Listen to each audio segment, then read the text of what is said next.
President Trump at odds with his own White House, and a Supreme Court nominee moves a step closer to confirmation. I'm Pete Williams. Robert Costa will join us from the road. Welcome to Washington Week. The so-called resistance is angry because their horrible ideas have been rejected by the American people, and it's driving them crazy. But the resistance is operating from inside the Trump administration, according to a blistering op-ed said to be from a senior official. The anonymous author says the root of the problem is the president's amorality and claims to be working with other insiders to thwart parts of the Trump agenda and his worst inclinations. President Obama warned that a resistance inside the White House, even with good intentions, should concern all Americans. The claim that everything will turn out okay because there are people inside the White House who secretly aren't following the president's orders, that is not a check. I'm being serious here. That's not how our democracy is supposed to work. As the president urges the New York Times to identify the writer, the White House braces for similar revelations in journalist Bob Woodward's new tell-all book, Fear. It quotes senior staff and cabinet officials talking about what he describes as a nervous breakdown of the executive branch. We cover it all next. This is Washington Week. Once again, live from Washington, substituting for Robert Costa, Pete Williams of NBC News. Good evening. President Trump says the Justice Department should investigate who wrote this week's devastating op-ed in the New York Times, described as a senior government official. The author claimed to act with others in the administration, reining in the president's worst impulses out of a sense of duty, writing this: "The bigger concern is not what Mr. Trump has done to the presidency, but rather what we as a nation have allowed him to do to us." On Friday, former President Barack Obama spoke out amid the controversy, attacking his predecessor and the state of American politics. The threat to our democracy doesn't just come from Donald Trump or the current batch of Republicans in Congress or too much compromise from Democrats or Russian hacking. The biggest threat to our democracy is indifference.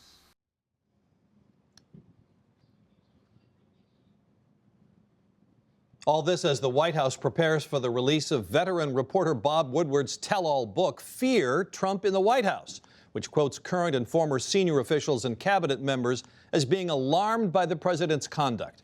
Joining me tonight, a familiar face, the moderator, Robert Costa, who's on the road, Kristen Welker, my colleague from NBC News, our White House correspondent, Sung-Min Kim, congressional correspondent at The Washington Post, and Ed O'Keefe, the political correspondent for CBS News. Bob, first to you. The president was said to be fuming over the anonymous op-ed, which was a single source, anonymously. You, among us, the only person who's actually read the Woodward book. It quotes people on the record. So when this book comes out, how explosive is it going to be? What a week for President Trump to read this report about Woodward's book and to see Gary Cohn, his former economic advisor, according to Woodward's account, taking documents about trade off the president's desk. Jim Mattis, the defense secretary, ignoring the president's orders on national security and foreign policy. Then just a day later, you have this New York Times op-ed by someone inside of the administration in a senior role. Talking to White House officials today, Pete, they say this problem for the president and the closest advisors to him goes back to the transition. This administration is full of Republicans who aren't really aligned with President Trump, but with the traditional Republican Party. And that alliance, which has lasted for about a year, somewhat uneasily, is really beginning to fray. But doesn't the book say it's more than just a difference of philosophy? It's a concern about the president's governing style, is it not? It's a concern about his behavior, his conduct, his alarm. There are certainly ideological differences in this administration that have been relatively muted as the president has taken the Republican Party in a different direction. But now all these quiet conversations reporters have heard for months about advisors trying to push the president away from making quick decisions or decisions that they think are really totally out of line of American foreign policy in a traditional sense, out of the norms that have usually been followed. That's starting to bubble up because they think the president's isolated inside of this White House. You cover the White House. Did you read this book and say, wow, I had no idea, or did this confirm a view that you had? we had known about the concern around President Trump. What makes this book important when you read it is that people inside are taking action, and Woodward in meticulous detail, dates, scenes, talking to people with firsthand knowledge. He paints a bleak picture of people taking action repeatedly to rein in President Trump. That's the difference. It's the aides and the advisors and the officials now stepping at times over the line to try to pull him back. Kristen, you covered the White House too. What was the president's response to Barack Obama picking up on these themes in that speech? Well, he tried to laugh it off, Pete. He said, "I fell asleep watching this speech." But the reality is this was a striking political split screen today. On the one hand, you had former President Obama taking on, condemning President Trump in very personal terms, saying that that op-ed that you were just discussing with Bob is not a check on the president's power, and really calling voters to go to the polls, not just to get Democrats into office, but to really defeat what he cast as a dangerous brand of politics, one that he said was born out of fear and divisiveness. But he also attacked President Trump personally, and I thought it was just so striking. For example, he took on what happened at Charlottesville, saying, how tough is it to call out Nazis? So it's a preview of things to come, Pete, and one of former President Obama's main points was he is going to be heading to areas that are not just Democratic strongholds. So he's going to be trying to rally independents and some of those swing voters as well. So I want to talk about the politics of this in the midterms in just a second. But before we leave this anonymous thing, how obsessed is the president with trying to find out who wrote this column? I think it's a good word for it. We are told that he erupted with volcanic anger when he first read this. And now there is an effort underway to try to get to exactly who wrote the column. You saw that incredibly long list of top officials come out and saying, it wasn't me, a list of about 24 senior officials. And I think they're trying to determine who this is and how many people really are trying to thwart the president or to block him. You asked Bob, how dissimilar was this to what he understood was happening within the White House? I think what was so damaging about that op-ed is that it echoed the fundamental argument of the Woodward book, which is that there are people within the president's administration trying to work against him. And it really echoed a lot of the reporting we've been doing for the past year and a half, which is that he has a lot of staffers who don't agree with him. Bob, how is the White House trying to find out who wrote this? What will they do? They're trying to figure out the person, but they're really lost. Talking to some of the president's closest advisors today, they say they really don't know what to do. The president's urging the Department of Justice to get involved, but they know that's really a maze. It's not going to go anywhere. They're trying to figure out who could be disloyal, but they know that so many people have been leaking inside of this administration since January of 2017. As much as people are coming up with their own lists, they really have as much of an idea inside of this White House as we do on this show. You're a current newspaper reporter. You're a former one. This reminds me of trying to figure out who leaked something, leak investigations. Do you think we'll ever know who wrote this? We might, because look, we were reminded this week that for almost 30 years, Mark Felt denied being deep throat publicly in newspaper reports, and yet he was deep throat. So it's potential, it's possible. It may not be tomorrow, it may be years from now, but I suspect one day we will. One thing to keep in mind, and it's important for people far outside Washington to keep in mind, the term senior official could conceivably apply to as many as 4,000 confirmable positions and hired political guns across the federal government. This could be some deputy assistant to the assistant deputy at the Commerce Department. It could be somebody at the Office of Management and Budget right next door. It could be somebody in the West Wing, but it's possible that this is somebody that is not so senior and yet gets away with that because in Washington there's a lot of title inflation. Well, if that is the case, if it is some sub cabinet level official, wouldn't the New York Times have a lot of splaining to do? I think perhaps they might, and I think the fact that it would remain anonymous relates to some of the congressional Republican reaction we saw this week, because a lot of the Senate Republicans that we and my colleagues talked to at the Washington Post they were dismissive of the fact that, look, they need to put their names on those criticisms. We can't take it seriously. But I also want to go back to Kristen's point earlier about how the general concerns that were relayed in both the op-ed and the Woodward book were the details may have been interesting in news, but the overall theme was not a surprise at all. And that was not an exception for congressional Republicans. I was very struck by comments from Senator Ben Sasse of Nebraska this week. And keep in mind, he's a Trump critic, but he told a Hugh Hewitt's radio show that, look, this is the same kind of message we hear from people over at the White House 3 times a week. Just think about that. That is pretty remarkable that, you know, Senate Republicans are freely relaying the fact that they openly hear this chaos several times a week, and they're just used to it by now. But a lot of Senate Republicans could also co-sign that op-ed. They've told us similar things off the record or on background as well. And I also think, to your point, Pete, how obsessed is the president? When you talk to some of his closest allies, they say, look, the New York Times is not giving us any sense of what senior administration official means, but they're really adhering to the very traditional sense of that term. And so they think this might be just a couple dozen people who they're looking at. I think that's why you have President Trump lashing out today, calling on Jeff Sessions to try to get to the bottom of it. As Bob points out, it's not going anywhere. I gather they've tried to figure that out based on sort of word analysis and phrases and that kind of thing. But let me ask you, Bob, you too, about the journalistic ethics behind what the Times did. Normally speaking, something like this, anonymously, Bob, would never be published without some attribution. So what do you think? Is there some room for criticism of what the Times did, or are these extraordinary times for the Times?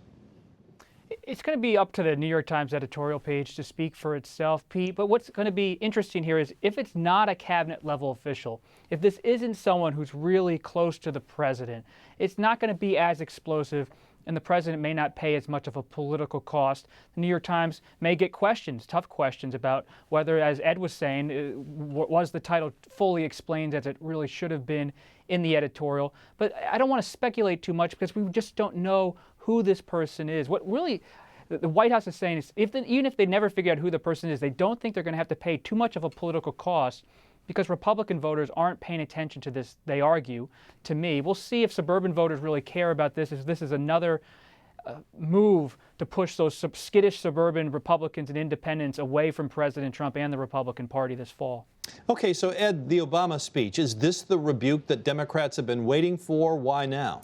Why now? It's because, you know, it's campaign time, and he has been called upon by eager Democrats across the country to show up either for fundraisers or to give speeches and to campaign. He'll be in Pennsylvania soon with Senator Casey. He's going this weekend to California to help shore up support for as many as 7 Democratic candidates for the House out there.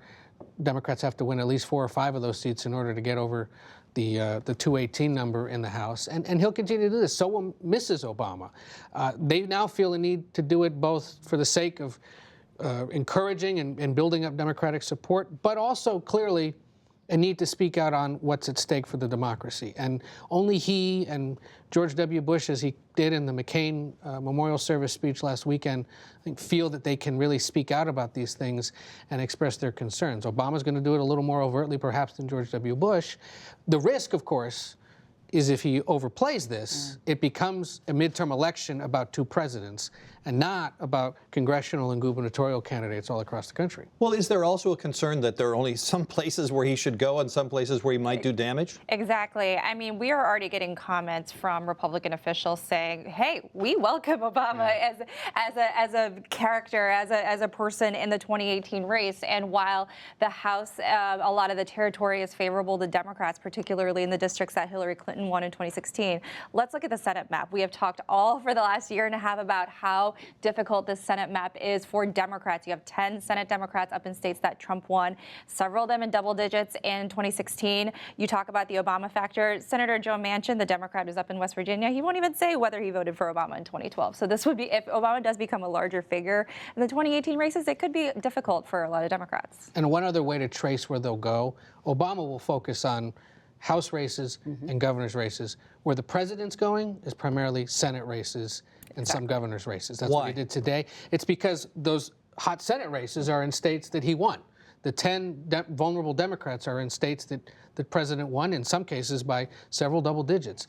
In other cases, it's Republican governors who need his support. They need his base to show up. And I think the messaging is going to be important to watch. I think part of what you saw President Obama say today is that Democrats have traditionally sat on the sidelines when it comes to the midterm elections. And that's part of what he's trying to change. He's making the case you can't just get engaged in presidential elections. This election is just as critical.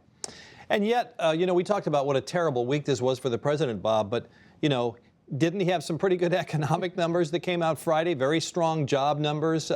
He says, no matter what you may think of me, the economy is doing great. Does he have a point there?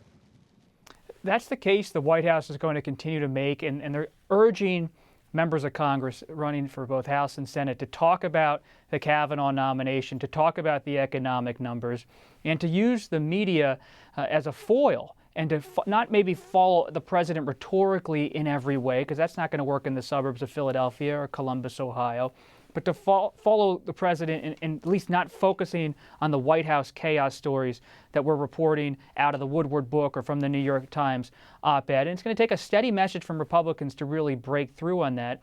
But they feel confident that President Trump, in his disruptive way, has somehow kept a grip on this GOP, and the base is with him in poll after poll, even though his disapproval numbers nationally are ticking up. Well, let me ask you about, since we're talking about all this campaigning going on, what are the chances that the Democrats could take the House, or the chances they could take the Senate? The House certainly looks like it's going to happen, if you believe the forecasting that's done by various organizations, CBS, NBC, and others. The Senate still seems to tilt towards Republicans, just given the fact that there are so many uphill battles for Democrats in states that the president was able to win.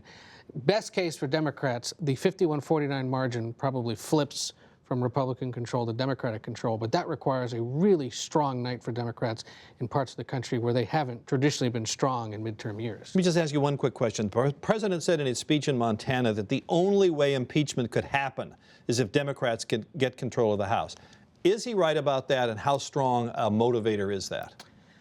I think that, it's fascinating to see how much Nancy Pelosi and Chuck Schumer, this applies more to Nancy Pelosi since it's a House issue, but how much they've just veered away from talking about the impeachment issue. They think it's a dangerous issue, that it's going to turn off the independent swing voters, that they need to win back these elections. But it is an issue that we see that excites the base. And we've seen in our polling, in the Washington Post polling that came out recently, that there is a large swath of voters who think impeachment is a valid issue.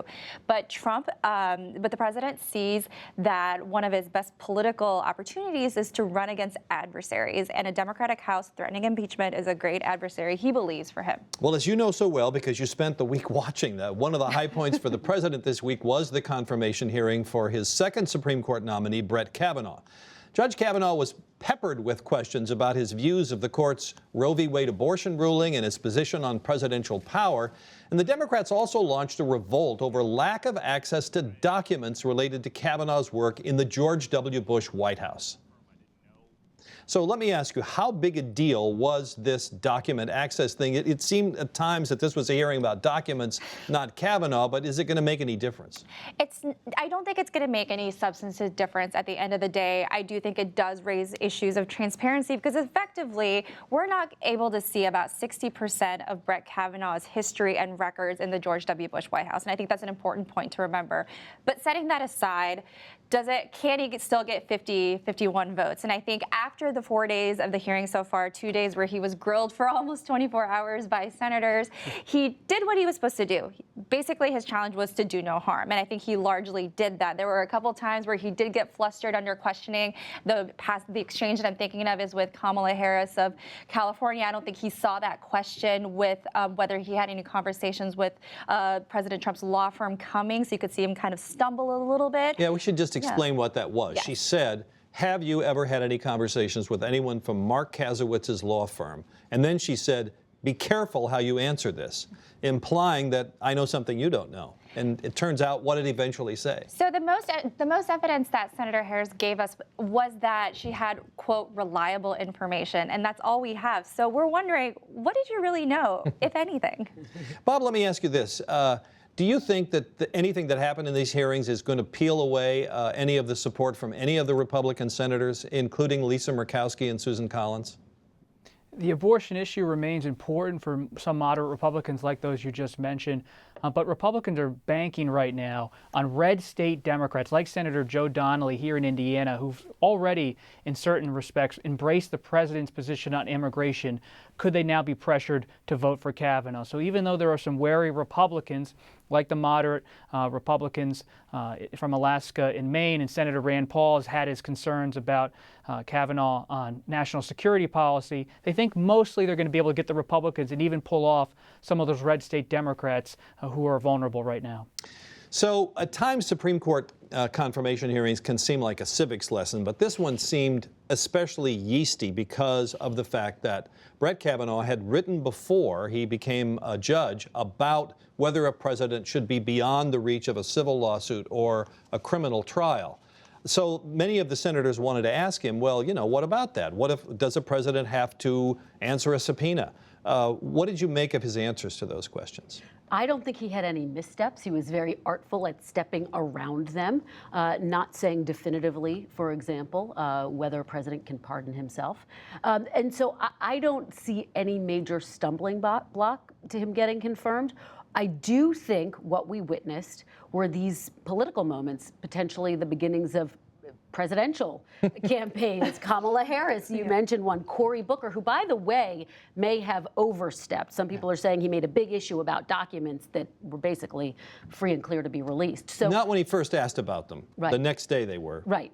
And so I think that those were some of the standout moments, but I don't think he had any major missteps when it came to answering those very thorny questions. Cory Booker said at one point, this may be the closest I come to my Spartacus moment.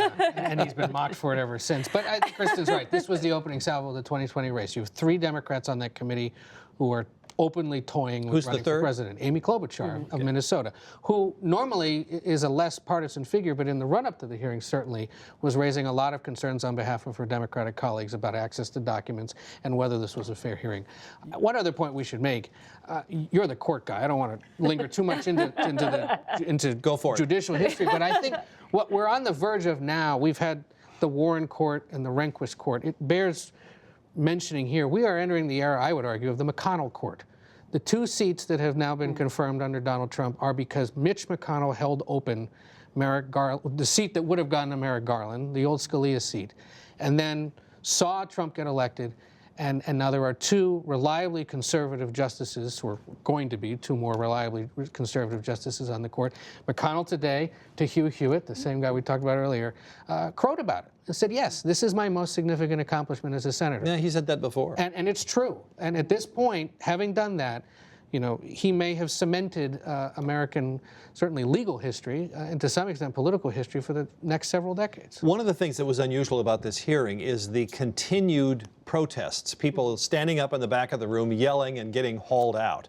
Were you surprised that Chuck Grassley, the chairman of the Judiciary Committee, decided to let that happen? And what difference does it make for these hearings going forward? What did you make of that? You were there. I thought Senator Grassley was probably pretty patient in letting the protesters have their couple seconds of screaming and making their message known. And it's actually at the end of this week, there were 227 arrests by Capitol Police of protesters throughout these hearings.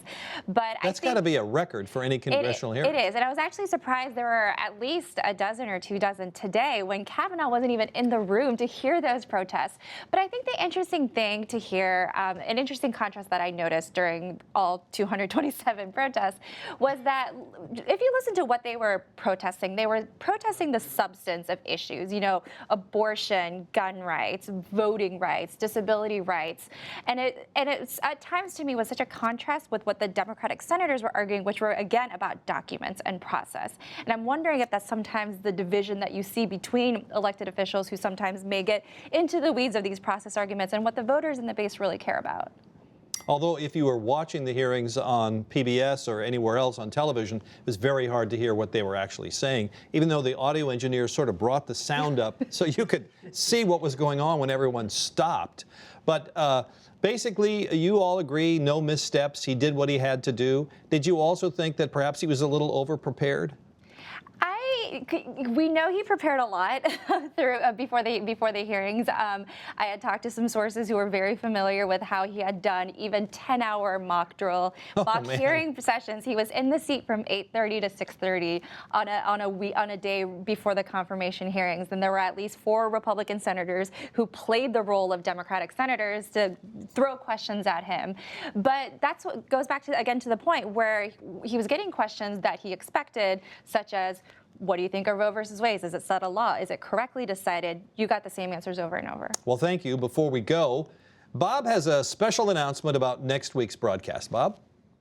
Thanks, Pete. I really appreciate you being there and guiding this conversation. We have a fun show next week, a special one. Bob Woodward, the veteran reporter, the author of Fear, which is coming out next Tuesday. He's going to sit down with me one-on-one on Washington Week to go through this book and talk about his method. It's going to be quite a conversation. I hope you all join us. And we can all wonder how you managed to land that interview. Thanks, Bob. And everybody here tonight, our conversation continues on the Washington Week Extra. You can find it every Friday night after 10 p.m. at pbs.org/Washington Week. I'm Pete Williams. Have a great weekend. We're all still on, and thank you very much. This was great. And we're going to make a copy of this music available for your, it'll be in your car every time you open the door. It's going to make my morning.